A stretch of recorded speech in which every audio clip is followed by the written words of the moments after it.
कहाँ गई छ र हाम्रो हुमेली बुहारी? ए नाति, तपाईँले देख्नु भएन? बाबु कहाँ छस् बाबु त? बाबु यत्रा मान्छेहरू बाबु यत्रो घर बनाएर तेरो छ बाबा कहाँ गयो बाबु? उहाँ पल्लाहरू दाइलाई सोध्दा बाबा आउँदैछ दसैँमा। ए बाबु खै मम्मी खै बाबु? एक्लो जीवन बाँच्नलाई साह्रै गाह्रो हुँदो रहेछ। एक्लो जीवन बाँच्नलाई साह्रै गाह्रो हुँदो रहेछ। बुहारी र एउटा नातिको आशमा मैले जीवन काट्नु परेको छु। ए बुहारी तिमी कहाँ गई थियौ? दसैँ आइसकेको छ नि। बुवा यता पतिर गएको थिएँ म। त्यो नाति पनि कता गयो खोज्दै हिँडेको थिएँ। यतै हजुरको पछि लाएर आएछ।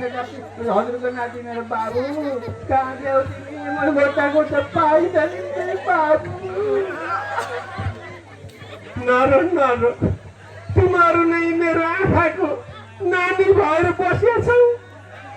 यो छोरो तेरो पेटमा छँदा छोरो विदेश गएको अझै फर्केर आएको छैन।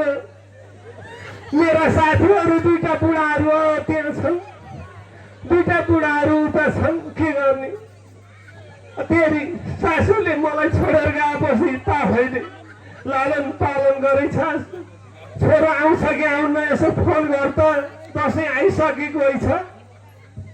फेर्नु मानुस बाबा, हजुरलाई मैले सासआमाको दुःख कहिल्यै बिर्साउनु छैन। म सन्जय हजुरले कहिले दुःख पाउनु पर्ने हुँदैन। फोन त गर्नुभएको थियो, अस्ति नै आउँछु त भन्नुभएको थियो। खै फोन आउनु पर्यो। हिजो आज खै खासै सुनेकी पनि छैन, फोन पनि आएको छैन। आउँछ होला सायद, दसैँ पनि आइसक्यो। बाबु छोराको फोन आउन पर्ने हो। सँगै आउने साथी आइसकेको छ।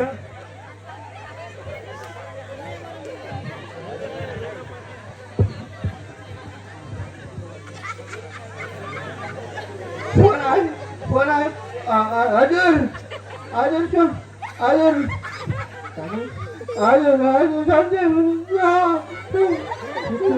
ठिक छु म त परदेशको भूमिमा भएँ। तिमीलाई के छ सानो? मलाई पनि ठिकै छ। हजुरलाई कस्तो छ मेरो बाबा?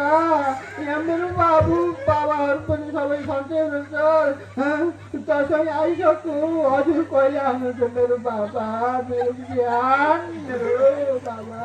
परदेशको भूमिमा भए सानो, साउले छुट्टी दिँदैन। 5 वर्ष भयो दसैँ मनाउन बुवाको हातबाट टिका लाउन पाएको छैन। यस वर्ष त पाउँछु भनेर खुसी छु। साउले जालास्, यस वर्ष गएर छिटो फर्केर आउनु। जा काम गर। अहिलेलाई मैले कामबाट बिदा दिन्छु। दसैँ मनाएर आइज भनेको छ। म आउँछु सानो। होइन के हजुरको मात्रै साउलीले किन नपठाएको होला? पल्ला गरी खाना माथिल्ला गरे माइलामा सबै आइज। मेरो हजुरका छोरा मेरो उहाँसित बाबु बुवा भेट रे बुवा। बाबु मागी बानी भएछ। सन्चै राम्रै छस् बाबु? बुवा म त आरामै छु। यार त तेरो नासो लिएर यहाँ बसिया छ बाबु। दसैँमा आउँछस् के रे? आउँछु बुवा आउँछु।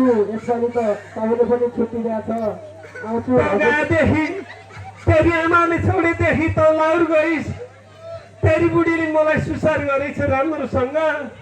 नाति पनि यत्रो भयो। दसैँको अष्टमीको दिन जसरी पनि साँझसम्म आइज है बाबु, जमरा राखेको छ। आउने हो बुवा आउने हो। यसपालि त सानैलाई पनि चिची पापा मैले फोन राख्दै बाबु। ल हुन्छ त अष्टमीको दिन साँझसम्म जसरी पनि आएस्। आउँछु बुवा आउँछु। ल ल हुन्छ बाबु आएस्। नौ दुर्गाले रक्षा गरौँ। बुहारी ए बाबु बुवा आउने गरे। म त खुसी छु। बाबु तँलाई नाना किनिदिने हो, ठुलो यत्रो बोका काट्ने हो। ए बुहारी तेरा साथीहरू सबै दिदी बहिनीलाई पनि भन्, अष्टमीका दिन नवमीका दिन कालिकामा मन्दिरमा लगेर पाठो काटौँला। मैले पनि मेरा बुढाहरूलाई भन्छु। अनि त मेरो छोराका साथीहरू यतापट्टि बसिरहन्, उहाँ छन्, हो त्यता गएर बसिरहन्। ती सबैलाई निम्ता गरेर पाठो खुवाउनु होला। त्यसो गर्ने है बुहारी? हुन्छ बुवा, अब दसैँ पनि आइसक्यो, अब फेरि भन्नुहोस्, अब छोरा पनि आउँछु भन्नुभएको छ, सायद आउनुहुन्छ पनि होला। अब हामी दसैँको लागि जोड गर्दै गरौँ, घर लिपपोत गरौँ खसी बोका किन्नलाई। अब हुन्छ बाबु, तँलाई के किनिदिने हो? मलाई नयाँ नयाँ लुगा र अहिलेको सालमा मलाई के पनि खान पाउँछु। ए बुहारी, यो ओठाको तारो भनेको नाति हुने रहेछ। ओइका बुढाहरूले भन्थे सामा भन्दा बिहाज प्यारो। यसलाई नरुवा, यसले जे भन्छ त्यही।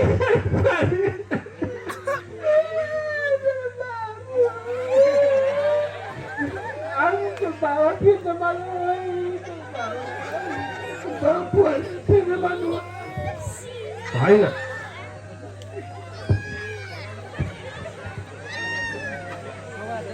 हेलो हजुर, कहिले आउनुहुन्छ? कहाँ आउनुभयो?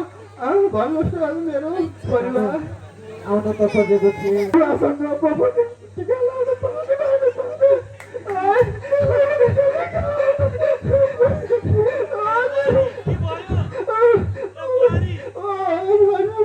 के भयो? के भयो? म बोल्छु मेरो छोरासित। ए बाबु, बुवा केलालीका बाबा गरेका छेउमा डाँडाका माइलामा भन्जेक बारीका आमा सबैलाई सम्झ्याउँछ। बाबु, ए बुहारी, के भनेको बाबुले बोलाएर यही बोल्छ? ए बाबु, मैले जमरा मुसेर राखिसकेको थिएँ। मैले राखेको बाबु त आउने भइनस्। आउने दसैँमा त मैले टिका लगाइदिनु पाउने क्या, मलाई सास बढिँदै भएको छ। बाबु